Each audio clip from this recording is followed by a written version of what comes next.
lamb ji. lamb ji sa waay xam nga lan la. lamb ju doy waar a ngi waaj a am. lamb joo xamante ni maanaam nit ñi pour ñu mën a maanaam sax jox nit favori sax problème la muy diggante Sa Thiès ak Zarko. lamb ji Sa Thiès ak Zarko ndax ñu bëri nee nañ Sa Thiès na def attention ci lamb bi ndax Zarko ba mu daanoon ak bii wute na te keroog ba ñu gëtamantee sénégalais yi nee nañu Sa Thiès yóbbul dara Zarko ci wàllu doole. Sa Thiès bi muy daan nees a ko ëpp doole de. nees moo ëpp doole Sa Thiès. lamb du doole. c'est que xam nga problème bi mooy man Zarko sama xarit la Sa Thiès it sama xarit la mais damay wax rek gis nga dañuy calculer ni Sa Thiès moo daan rëg-rëg ndax rëg-rëg Zarko moo ko ëpp doole bu ko doole de du dëgg tamit Sa Thiès moo daan Siteu Siteu daan Zarko mu boole leen daan ñoom ñaar nu mu demee c'est que Zarko benn défaut la am mooy dafa dëgër bopp mun nay tenter benn action du dem de day lànk ne du ko bàyyi ba daanu ci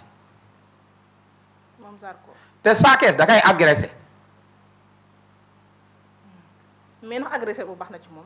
kan Sa Thiès waaw ah en tout cas ma wax la dara combat bi Sa Thiès mënta ubbi bëre te agressé wu la kii Zarko tamit du ubbi katu bëre kon lamb ji dañuy xam ni li fay njëkk a xew Sa Thiès moo koy def xaw ma dina ko réussir wala du ko réussir. bis bu Sa Thiès bis bu Sa Thiès déclenché. di defi bu fekkee juum na si juum boobu la Zarko di exploité daan ko ci. mais bu dee Sa Thiès trouvé na ko làmb ji du neex lii man maa la ko wax ba pare Sa Thiès ñi ka daan danoo dem ñi daan Zarko yëpp demuñu bokkuñu carrière quoi. mais xam nga. Sa Thiès Zarko Modou Anta moo ko daan du dëgg ak kan ak Siteu ñooñu ko daan yaa ngi dégg ñu ko daan boo si roccee Siteu ñi ci des yëpp dañ ko daan ba pare wàcc guy gi bi ko daan ak ñooñu ñëpp. du dëgg léegi Sa Thiès ñi ko daan ñi ngi ci kanam parce que Boy Niang moo ko daan Eumeu Sène moo ko daan yaa ngi dégg Malick Niang moom damaa gëj naa ko dégg ñooñu ñoo ko daan ñetti defet làmb du dëgg te Sa Thiès yàgg na ci làmb te defe naa Zarko moo ko mag du dëgg waaw léegi nag làmb ji tey ba pare keroog dama gis ni Sa Thiès li Zarko doon def bu ma am bokkoon écurie Grand Yoff mbooloo bi ma ko njëkkee gis muy def ak signature booy genre geste yooyu laa ne Zarko bu ma àndoon ak moom dinaa ko aaye yii xam nga lu tax ma ko koy aaye wax naa ko entraîneur am barki démb parce que dina am ko xam ne bu ko defee dañuy xeex bi kon ñëw na kay ndax keroog moom du dëgg waaw parce que léeg-léeg Zarko day mbalak rek xol bi dara newu ci moom nag mbalakkat la wax dëgg yàlla mais souvent léeg-léeg day ëpp mais damaa gis ni bi ko Sa Thiès dóoree agressé ko si signature bi Zarko li mu doon def da koo wàññi est-ce que pression boobu du ko yóbbaale làmb ja di dox si psychologique am li psychologique bi mu mujjee am parce que ba ko Sa Thiès nee raw Zarko dafa changé nekk beneen Zarko ci saa si bi muy ñëw Zarko la woon mais bi mu ko dóoree Sarko la tudd léegi Sarko bu ñëwee làmb ja te Zarko ñëwut nan lay demee est-ce que tamit Zarko ñeme na Sa Thiès parce que bu ñeme bi mu ko agressé am na benn taxawaay boo xam ne bu ko defoon wala benn réaction damay xam ni kii ragalu ko mais wax dëgg yàlla pour ma xamaat man ba xam ñeme na ko wala ñemewu ko combat ba lay doon te Zarko pour mu daan Sa Thiès bu arbitre di souffler fi mu teg tànkam ci tànku Sa Thiès day lànk du ko fa jëlee nga xam arbitre day souffler te Sa Thiès du arrière bu arbitre soufflé bu ko Sa Thiès di agressé ci mu gaawantu jàpp ko ñu bëri mais bu nangoo mu agressé ko bu ñu xeexee ñoom ñaar Zarko nag mun na am ci xeex bi dara parce que Zarko dafa saay-saay man daal damaa yaakaar ni non damaa yaakaar ni kenn ci ñoom ñaar day dóor moroomam mu daanu ci combat bi. waaw wala nit ki jafandu wala nit bu ñuy bëree day fekk kenn ki miir. ndax dóor yooyu métti xeex moom daal mën nañ ko xaar ci combat. raaj bu tàng jër mooy am man maa la ko wax dinañ fi dajawaat wala kenn ki daw yooru rek da ngay agressé de mu lu leer laa la wax. waaw Sa Thiès te Sa Thiès moom bu yaboo mu entraîné ne Zarko agression boobu Sa Thiès di def moom la entraîné. moom Zarko pour bu koy xam nga Sa Thiès léeg-léeg bu lay agressé day ubbeeku boobu nga mën a exploité parce que gisoo ba muy agressé Boy Niang dafa daw mais bu Boy Niang taxawoon Sa Thiès agressé ko non du jël minute de moom bu gëddee nga taxaw vraiment affaire bi du yàgg. moom Sa Thiès waaw mais bu la gëddee Sa Thiès ragal gi daal bu Zarko bu ko boolee xool ko mën koo xool liir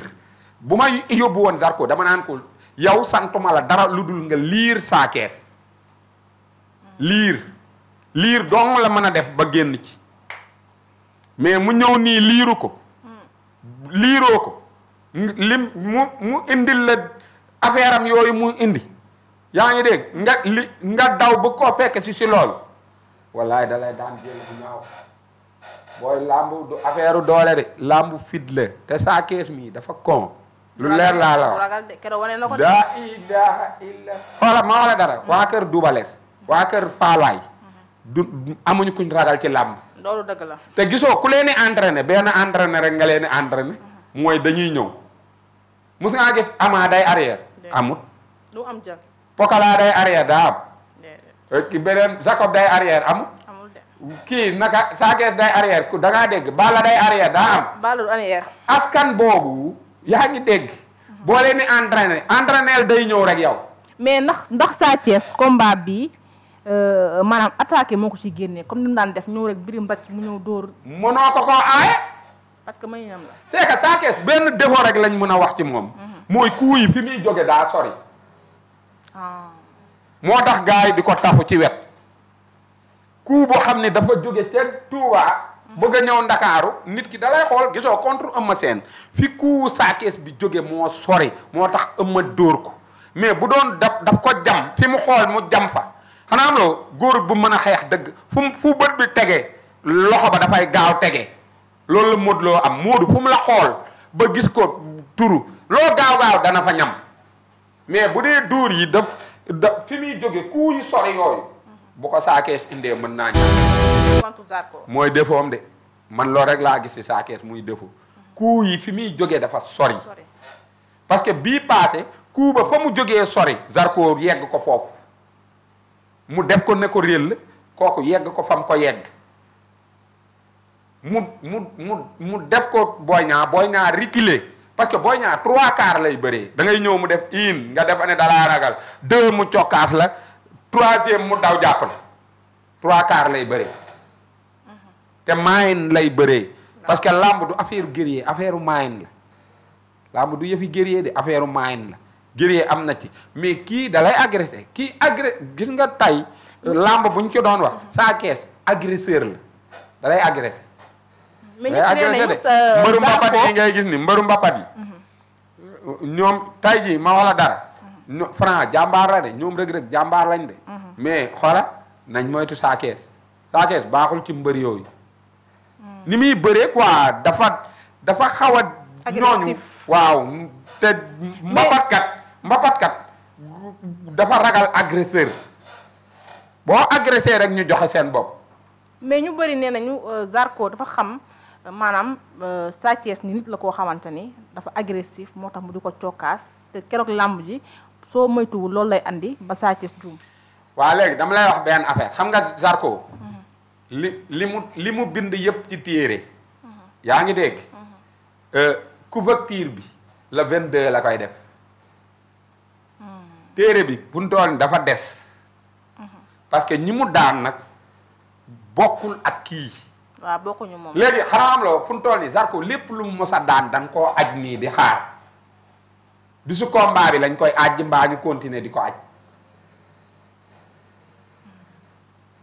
loolu moom bu yamoo mu jàpp lépp lu mu mos a def dañ koo aj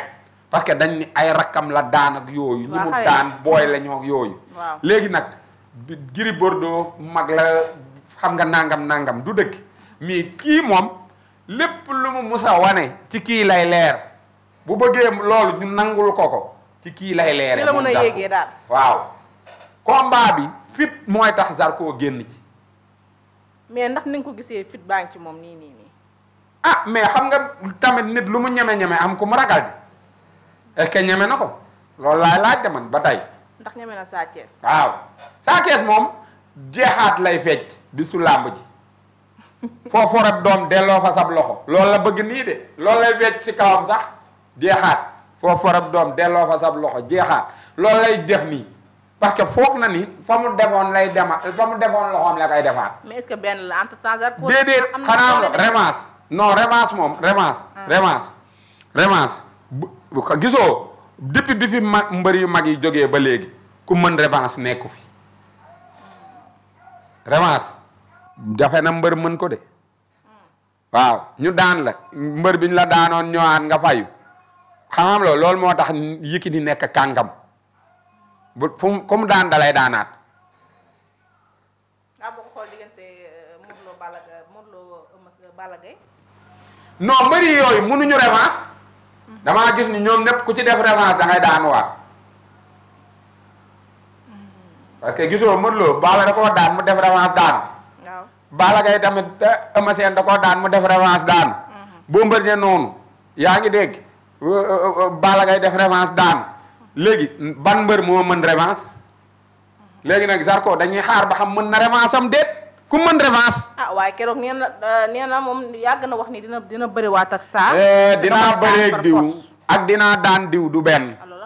non dinaa bëreeg diw kay. nee na kenn mënu ko tere daan sàcce. waa déglu ma wax la man de moom loolu yal na leen yàlla defal jàmm ñoom ñaar ñëpp. wax dëgg yàlla ñoom ñaar ñëpp samay booy lañ samay xarit lañ. wax dëgg yàlla ñoom daal. nañu am jàmm rek man jàmm laa leen ñaanal ba pare. Zarko sama xarit la jabaram sama xarit la Sa Thiès tamit sama waay la yaa ngi dégg wax dëgg maa ko bëggal sama bopp mais damay analyser rek. mais yooyu yëpp bis ba lay leer dinaa bëreeg diw ak dinaa daan diw kay du benn daan ko rek yow en tout cas buy daan kii Sa Thiès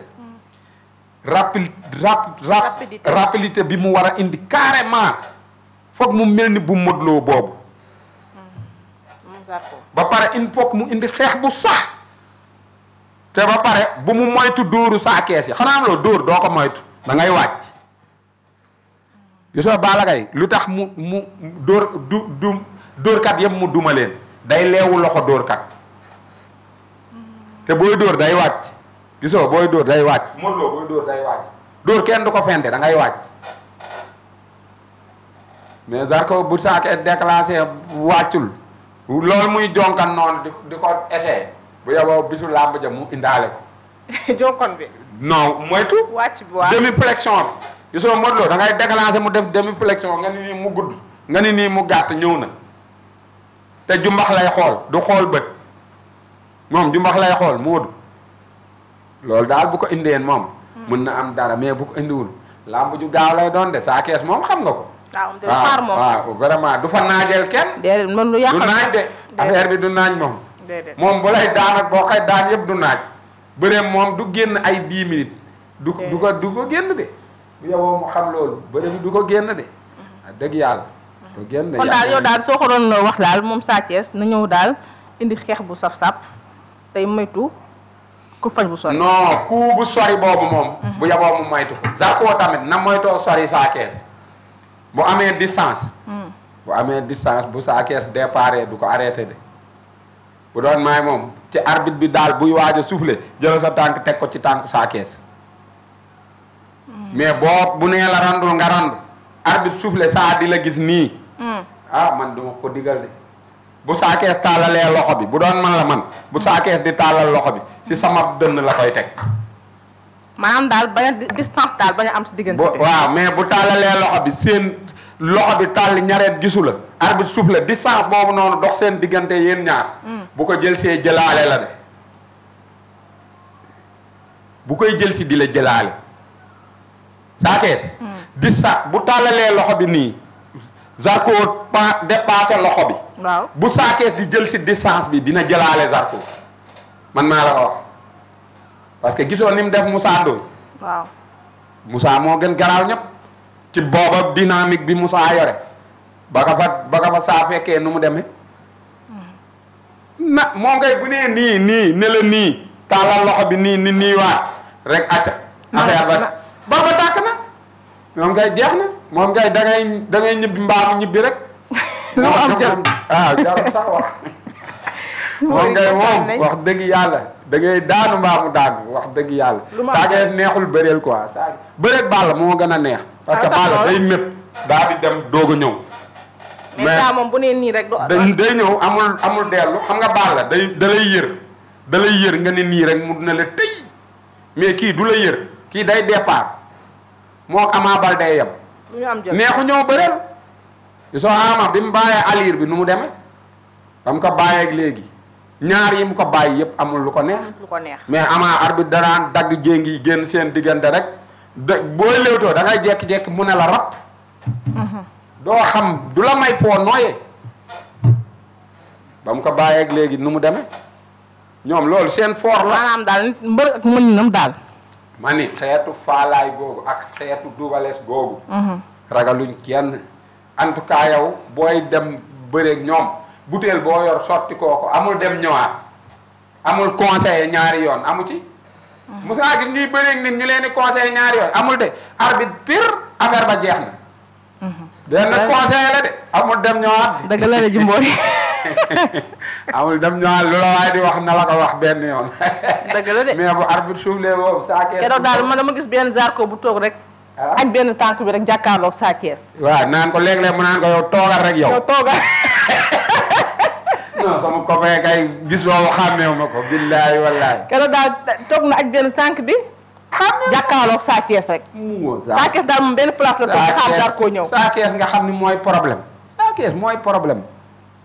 ñu fi ëpp problème mook Alioune Seye 2 problème yi kese lañ moo kon Zarko am na client bu mu dul yàqale moo client la am ni moom sax moo la gën a xam ni am na client xam nga mi ngi ndékkeem déet de waaye am na client Jimbori kontaan nañu Sa Thiès moom kuñ ko jox doo say mbokk ay xalaat dóor yi mais moom ay mboqam duñ xalaat ay dóor si moom da lay ñëw agresseur la lu mu am jar waaw mais Zarko nag mu ngeeg bëre bu garaaw mais nag bëre daal reenu ñàmbi la bul xam daal fu muy daggee waaw mais nañ ko jàppee bëre kese rek waaw maa lay ñaanal di lay ñaanal yàlla na leen yàlla defal jàmm seen plateau yu bees yeeg yooyu kontaan nañu de yal na yàlla wéral baat bi waaw amin jërëjëf yokku la gudd fan ak wér gu yaram amin ndax yow moom mënoo ñàkk ci réew mi comme ni ma koy waxee am na ñu ma bañ de kan moo la bañ waaw kan moo la bañ ku la bañ yow non bëri na am na ñu ma bañ yéene ma ay